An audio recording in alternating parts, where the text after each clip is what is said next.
Welcome to With All Due Respect. This is a podcast for women over 40 who are looking for sane, frank advice about their health and wellness, especially through and after menopause.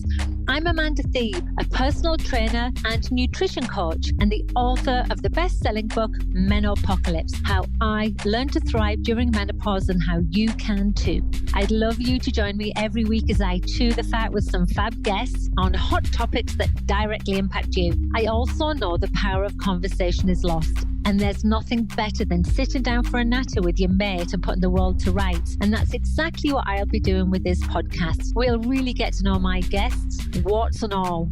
I've made it my mission to help you by exploding a few myths and presenting you with plain, simple facts. These inspiring conversations will hopefully empower you to be a healthy, strong, resilient bitch, just like me. Before we get started, don't forget to hit subscribe and leave a review, and then visit me at amandathebe.com. And now let's get started on today's show.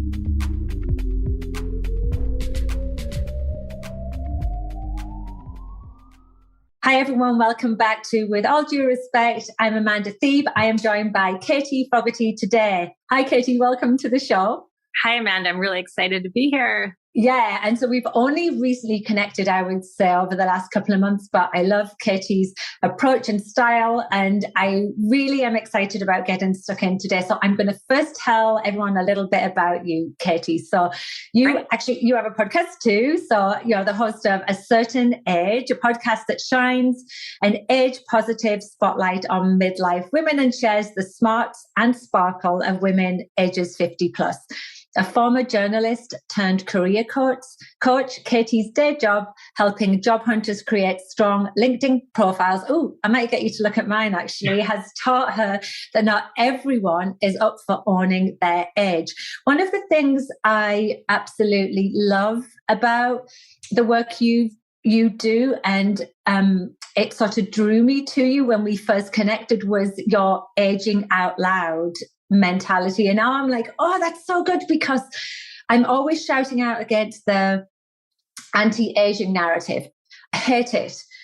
And then I'm like, but what's a good alternative? Pro-aging? Well, that's still hyper-focused on sort of aging, and I like smart aging. But then when I saw your aging out loud, I was like, somebody has just nailed it there. So, can you tell me a little bit more about that? Well, actually, I'd like to combine two questions. So how you sort of went from your career as a journalist to now a career coach, and then adopting this sort of slogan that I adore, this aging out loud. Okay, yeah, thank you. So I had a 20-year career in communications. I have a master's in broadcast journalism. I used to write the news in New York. I worked for a local news station. I worked for CNN, and have done different kinds of sort of PR and communications work over the years. And about 8 years ago, I decided to narrow my focus and work on career communications. This was right around the time that LinkedIn was exploding, and that I really, because of my life raising 3 kids, just wanted kind of a narrow focus. And so I started helping busy executives create strong LinkedIn profiles, really using LinkedIn to share their professional story. And it's a great job. It's introduced me to millions of different people. I've worked with Dow Jones and Google, American Express, and I've been doing this for about 8 years. And over the 8 years that I've been helping people share their career story, I started hearing again and again that people were afraid about ageism. They wanted to lose the dates of their college graduation off their LinkedIn. They wanted to drop older jobs. Everybody feels they work in the most ageist industry, but across industries. If you work in tech or beauty or fashion, whatever it is, television, people feel their industry is the most ageist. So I was hearing the steady drumbeat of fear about sharing one's age, sharing one's experience, really shining a spotlight on all your experience.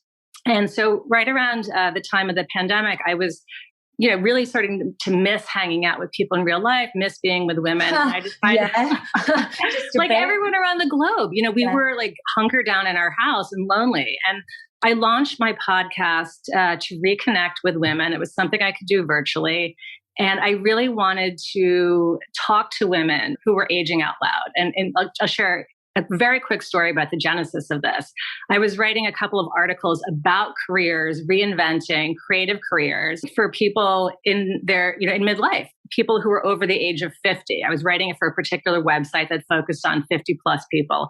And I reached out to a woman who had 2 books on the New York Times bestseller list. I went to college with her. And I reached out to a really good friend from high school who's got a Michelin bib designation, meaning she's got it's like a Michelin star for lower price point restaurants, incredibly prestigious. And both of these women said, I absolutely love the career content you're creating, but no one can know I'm 50. And I was like, that's it. I'm done. I've been hearing this for years, but these 2 women who are by any mark at the pinnacle of their career, 2 books on the New York Times bestseller list, and no one can know she's 50. I should say that she writes young adult novels, and she's like, the young adult world is so ageist. And I thought, this is what I want to talk about. I want to talk to women who are stepping into their age, who are recognizing that this is an incredibly vibrant time of life. And I just really wanted to talk to people, who are willing to age out loud, because if we're not going to do it, the narrative's never going to shift. People are going to be afraid continuously that aging makes you irrelevant. And the women I talk to every single week on my podcast are anything but. So that's the story of how I married sort of my LinkedIn work, my career communications work, and a podcast that really helps people age out loud.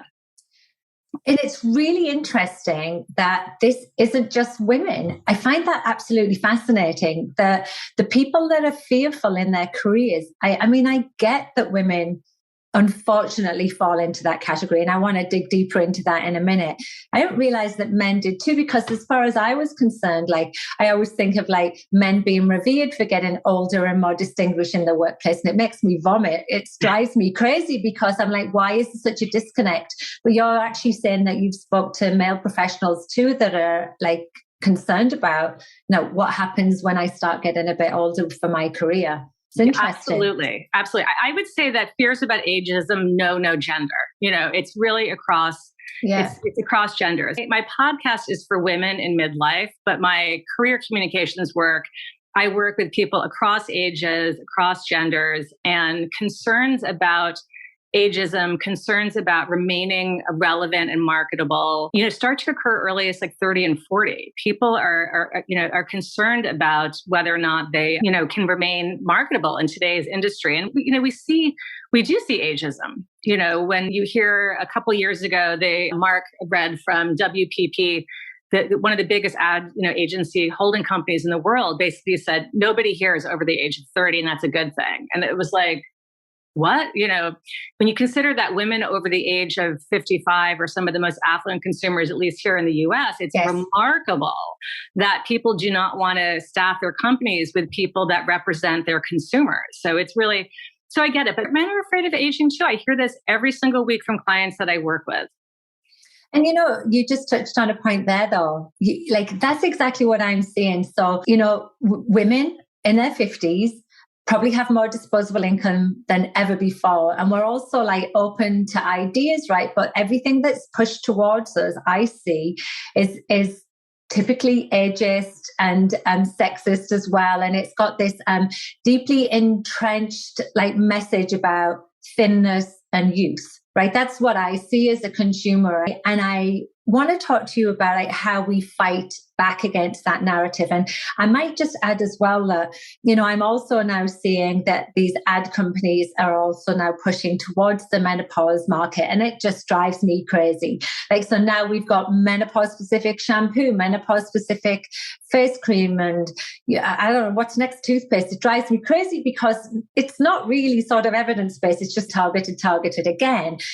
And so maybe they're doing that because they're thinking it's a bit more respectful. I doubt it. But also, they're just these are still the women that want to spend money. So where are they most vulnerable? We now know that menopause is part of that conversation.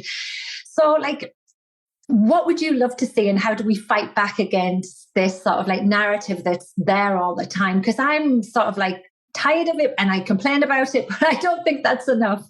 I know these are such great questions. We really do have to start off. I'm completely with you. I mean, I feel that we are pushed we live in a youth obsessed world. We lived in a world that's obsessed with thinness and prettiness and a lot of, criteria that are silly. You see this from all these different brands. I myself try to buy brands these days that don't have sort of, anti-aging messaging, because I don't want to support brands that make me feel diminished as I age. Aging is one of the most natural things. It's a universal human experience. We all go through it.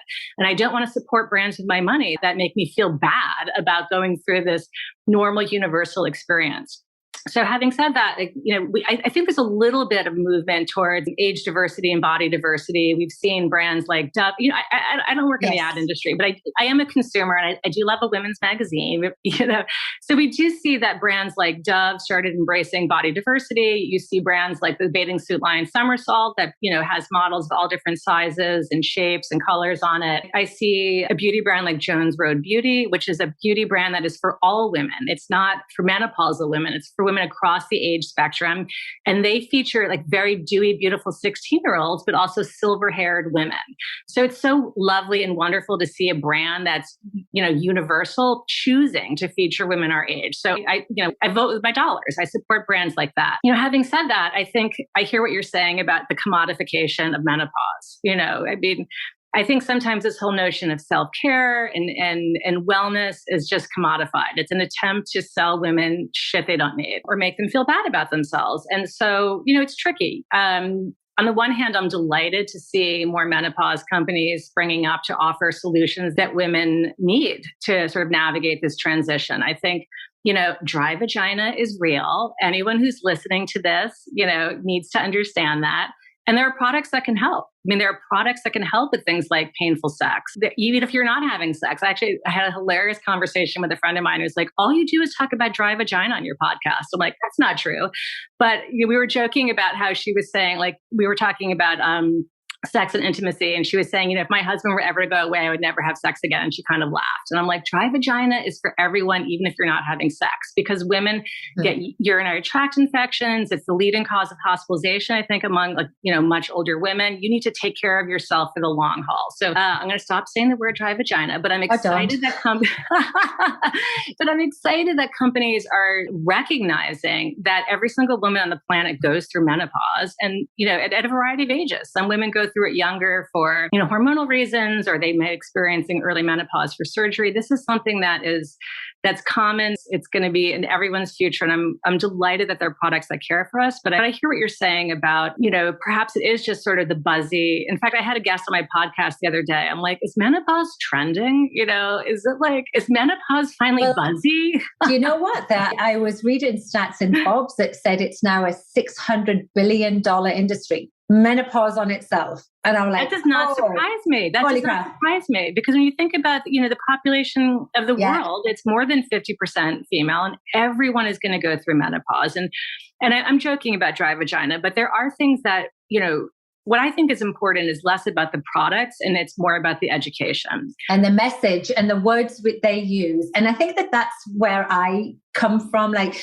when I was looking at Vichy the other day, they had this cream for like $60. And I was like, you know what? You've put me off Vichy buying this, because I always used to buy your sunscreen. I like it. Now you're telling me that you're going to improve my saggy skin by 25%. If you hadn't have said that and you hadn't have used the word menopause ruining your skin, I wouldn't be so pissed off with you. But now, like you said, you're going to vote with your dollars. And, can I just add something to your dry vagina topic? Because you can say vagina, please. Vagina, as much as you want on my show. I do live weekly Instagrams with my colleague, Dr. Ardell Piper, who's an OBGYN. And in the first episode, I brought on a jam donut, and I ate the jam donut and squashed all the jam out of it. And I said, that's essentially what my labia looks like now. All the jam has fallen out of my donut. And she was like, estrogen. That's because we need estrogen. Estrogen is a vasodilator. And so I would just add to the dry vagina conversation that chances are you're going to need pharmaceutical stuff to help as well, right? So absolutely. Don't be afraid to talk to your doctor about it. Don't be afraid to talk to your doctor. That is actually one of the things that I've learned that absolutely blew my mind on my podcast. And I'm going to just say, I launched it 35 days before I turned 51. I'm 52 now. And, I am amazed by what I did not know about my own body. And I've had female urologists come on. I've had, intimacy practitioners. I featured multiple gynecologists, menopause certified doctors, nurse practitioners, just a host of wellness experts. And what I did not know about how we should be taking care of our bodies as we get older is astounding. And I think it's almost criminal that doctors in the US that treat women who are heading towards this in this very natural phase of life do not get the education that as a patient you assume they have. I had been seeing a gynecologist. I actually had to ask my doctor, I'm like, I think I'm in menopause. I haven't had my period. She's like, oh, there's a test for that. I'm like, really? Like, why didn't you bring this up? And, as somebody who's had 3 children, and has been in the care of a gynecologist since I was like late in high school, I just assumed that people who treated you like all your lady parts knew about how to manage this natural thing. But the reality is that most doctors, even most gynecologists, do not get menopause training. It's less than 10% in the US. It's actually crazy. And so I went through a similar experience, even though I don't really want to talk about me on here, but it was about a two-year period of seeing multiple doctors, all with an inconclusive, result. And it was by chance my gynecologist said, this is perimenopause and what you're experiencing is normal. We know what this is, and I can help you. Nobody needs to suffer. And I suppose it's like as inevitable as taxes and dying, right? But you don't have to suffer through any of those. And I think that's really the message: education, support. Yes. And that's why like podcasts like yours and mine are so important. Like we can say vagina as much as we want because we need to. Okay, I'm going to move on. So I'm going to bring it back a little bit to careers. Yeah. Right. And I want to talk about careers because I have a fairly substantial menopause community, and I hear women talk about, challenges they have at work because of their menopausal symptoms, but not just that. Like we understand, women can lose confidence in themselves. Sure. They don't feel capable in the workplace anymore. I sort of went through things like that myself. I had to sit down one day and go, what am I going to do with my life? I'm either 100% in this menopause thing or I'm out, because I can't just be wavering. I need to truly sort of take control and believe in myself again. And so that's something that you talk about, right? That's something that you're quite keen to sort of help women with. So how do they navigate through their careers, their career changes as they go through midlife, menopause and into their prime years? Yeah, absolutely. So I would say a couple different things. I mean, typically I work with a lot of job hunters, and when you're job hunting, there's a loss of confidence. You don't have a job for whatever reason, and people and it can be very bruising. A job hunt is a marathon, not a sprint. It can take a while. And when I'm working with a client that's feeling discouraged, I often recommend that they even share with me what's something that they're really good at. Everyone succeeds somewhere in your life, and so if you're going through a phase at work where you're feeling, maybe not as relevant or not as connected to your colleagues, think about the other areas in your life where you succeed.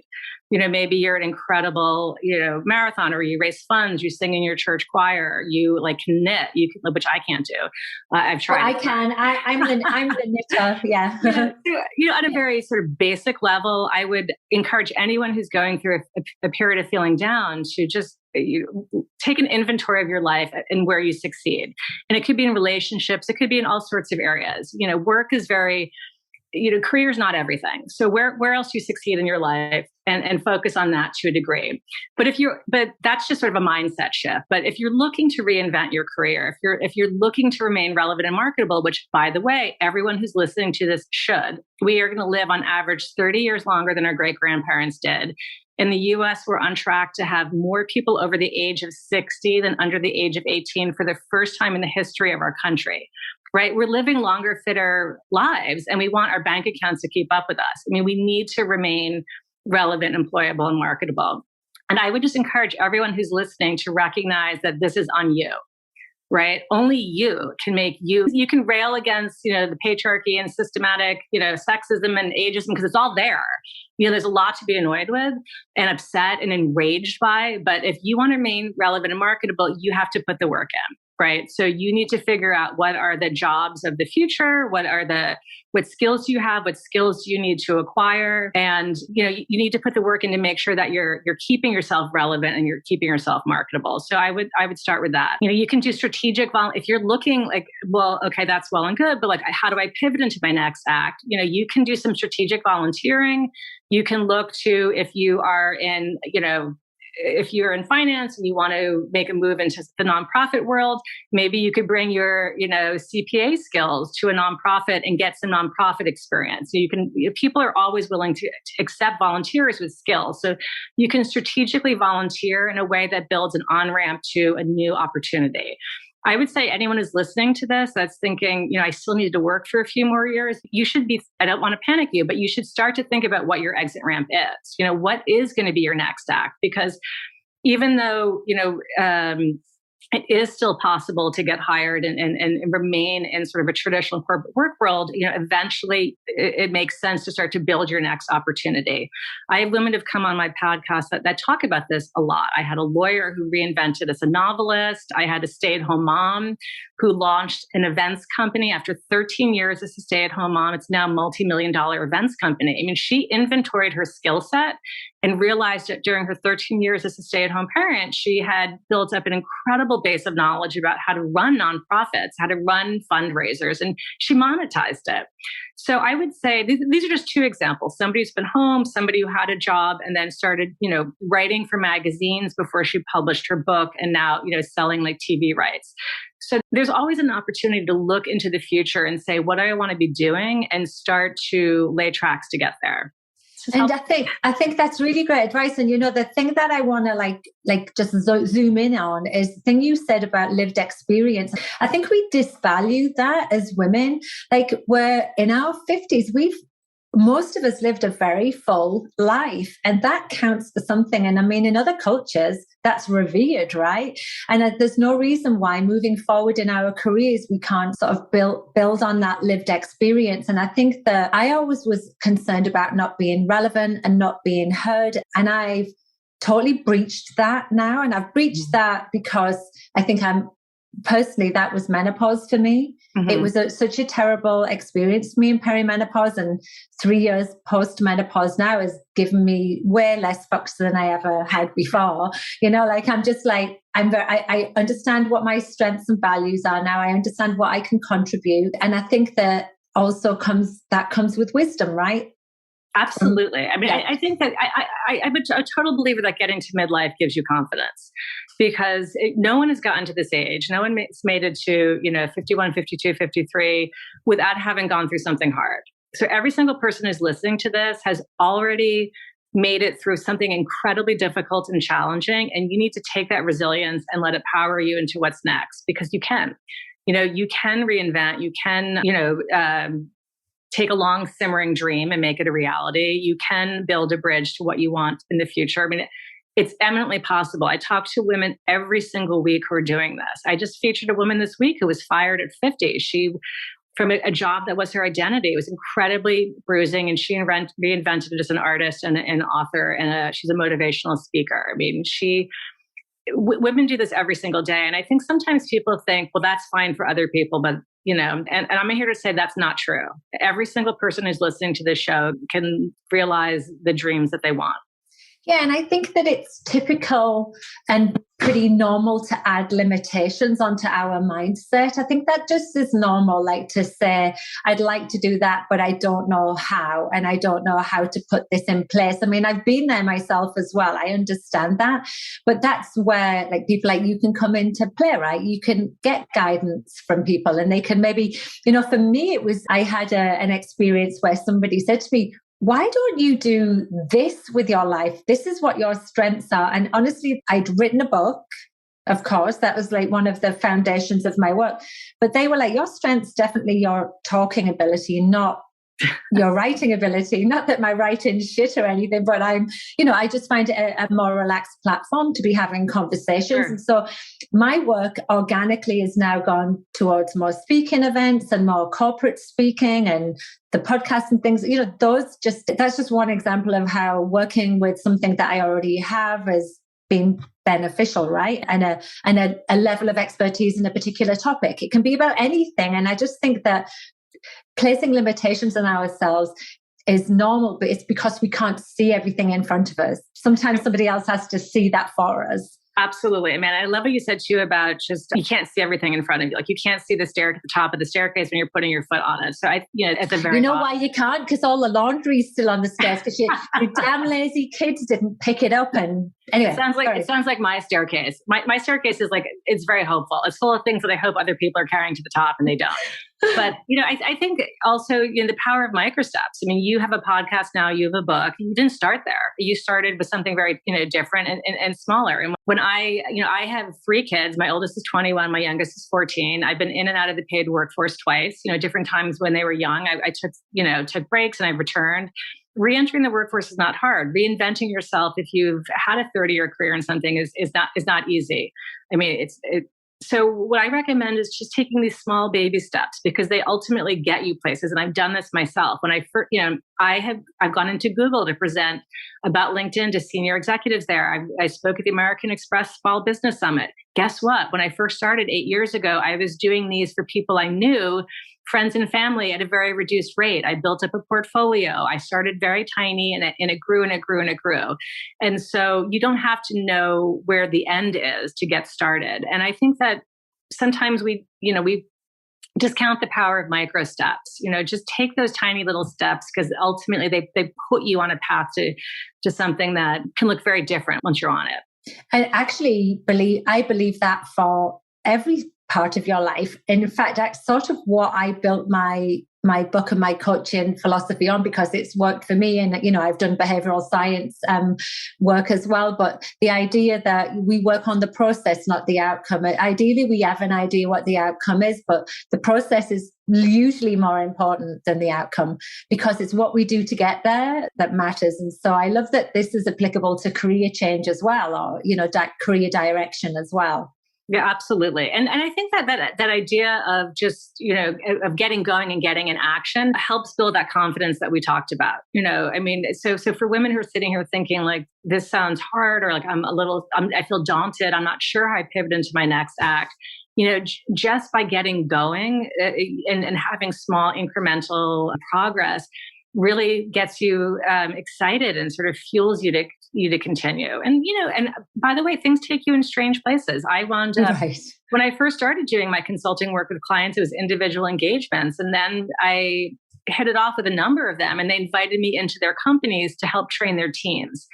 I did not foresee that when I started my business. That opportunity came to me. And then because I was doing presenting and teaching in front of rooms, I got invited to speak at other events. And so And honestly, I probably wouldn't be doing a podcast had I not started off being invited to speak to people. So you never know where the road will take you. So just, get on the road, get going.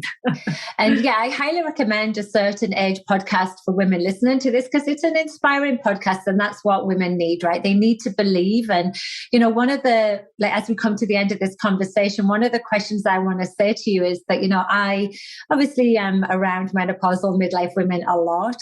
And I'm very much a person that wants to give women the power to push forward and to thrive, right? I mean, as cheesy as that sounds, the positive message to me has to be the one that we talk about because women often don't believe in themselves and it makes me really sad. And sometimes I see in the menopause conversation, the negative connotations are the ones that are at the forefront. And it's just we have to just give a full picture and not always the negative all the time.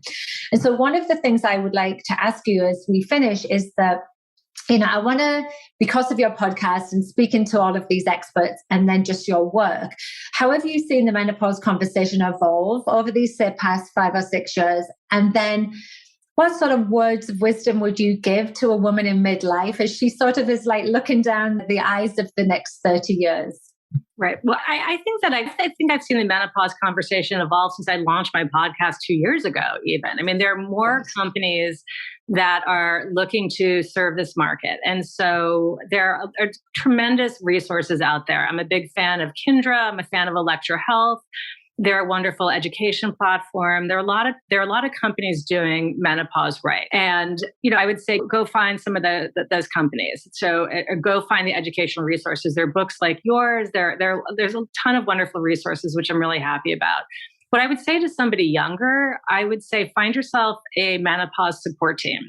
And what I mean by that is work with a doctor who understands this transition and doesn't shrug it off. It's just an inevitable part of aging. I had a urologist on the show that said, if you are leaking urine when you sneeze, if you dread sitting in the middle row of an airplane, if you are not working out none of that stuff needs to happen. Falling apart is not an inevitable part of aging. I've learned that from every doctor, every wellness expert that's on my show. And so if you think this is just quote unquote getting older for anything, for your eyesight, your skin, your vagina, your joints, your bladder. You said vagina again. So find yourself a doctor that's going to help you because they are out there. And then the second thing I would say is surround yourself with a menopause support team in your own life. Your friends, talk to them about what they're going through. It's amazing to me what I've heard from my own friends since I launched this podcast. Women that I saw every week that maybe weren't sharing things because no one was talking about it. And so reach out to the women in your life, support them, get their support. And, for some reason, if you don't have women in your life, there are wonderful organizations like Revel here in the US. It's a community of women over 40. It's the largest social network for women. You can find women in your life. You can listen to Amanda's podcast. You can listen to mine. You can hear the stories of women that make you feel supported and seen. I feel as though for the first time in my life, this age group is a supportive age group. I also recommend the Kindra and Electra too. I like those. And Geneva is another great one in the US that I appreciate. But I found it to be a very open, supportive space. I've never the mean girl type antics that I sort of experienced a little bit in my 20s and 30s in the fitness world. It's just, I love it. We all want the same thing. And I really appreciate the work that you're doing. I'm so glad we connected as well. I am too. I'll just add that Katie was just in Scotland last week because her daughter's at university there. And I was so excited. I was squealing because clearly it's near my hometown. I'm English, my husband's Scottish. And I was like, you've got to go for fish and chips at Anstruther. It's the best. Yes. Amazing fish and chips. And it was sunny and beautiful, blue sky. I loved it. Yeah. So I'm glad you went to my Fair Isle. I'm glad you enjoyed it. It was fantastic. It was so fun to be with you. Thank you. And Amanda was on my own Instagram Live a couple of weeks ago talking about her book, Menopocalypse, which is an incredible resource. One of the books that you should have on your shelf and, or gift to somebody younger in your life. Yeah. Oh, thank you for that. That was a nice little free bonus for me. Katie, where can we find you? Where's the best place to find all of your resources for anybody listening today? Great. The best place to find me is for the podcast is acertainagepod.com. There you can find my social media links. I'm on Instagram and Facebook at acertainagepod. And if you are interested in my career coaching, I'm at therebootgroup.com. You can also find me on LinkedIn at Katie Fogarty, Fogarty. Right. So some really great resources for everybody there. That's awesome. Keep up the good work. I love it. I'm so glad we've connected. Thank you, Amanda. A valuable resource. Thank you. Take care and bye, everyone. See you all next time. Bye. Bye. Thank you so much for listening to the show. If you like what you hear, then why not subscribe to this podcast and leave me a review? You see, when you do this, it helps to raise the profile of my show and attract new listeners. And it also allows me to continue to deliver valuable content with great guests. And in return for you doing that, I will send you my 12-week core-focused program called Abs on Fire as a thank you. Simply drop me an email at amanda@amandasteve.com and I'll wing that your way. Bye.